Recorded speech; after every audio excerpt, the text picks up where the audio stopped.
ഇപ്പോൾ നൽകാൻ കഴിയുന്ന ഏറ്റവും പ്രധാനപ്പെട്ട വാർത്ത, കഴിഞ്ഞ ദിവസം ഇറാന്റെ തലസ്ഥാനമായ ടെഹ്റാനിൽ കൊല്ലപ്പെട്ട ഹമാസിന്റെ നേതാവ് ഇസ്മായിൽ ഹനിയയുടെ ശവസംസ്കാര ചടങ്ങുകൾക്കായി ഖത്തറിലെ ദോഹയിൽ വലിയ ജനക്കൂട്ടം തന്നെയാണ് തടിച്ചുകൂടിയത്.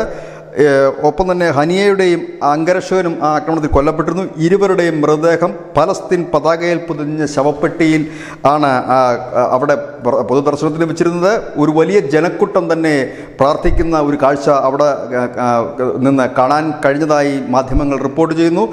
അതോടൊപ്പം തന്നെ തുർക്കി എംബസി അവരുടെ ദേശീയ പതാക പകുതി താഴ്ത്തിക്കെട്ടുകയുണ്ടായി.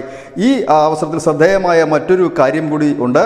ഈ ശവസംസ്കാര ചടങ്ങുകളിൽ ഈ ഹനിയയുടെ പിൻഗാമിയായി വരും എന്ന് കരുതുന്ന ഹമാസിൻ്റെ ഖാലിദ് മഷാൽ എന്ന് പറയുന്ന നേതാവും ഈ ചടങ്ങിൽ പങ്കെടുത്തു. ഇതുവരെ ഈ ഇസ്രായേലിൻ്റെ തിരിച്ചടിയിൽ 39,480 ഫലസ്തീനികളാണ് കൊല്ലപ്പെട്ടത്.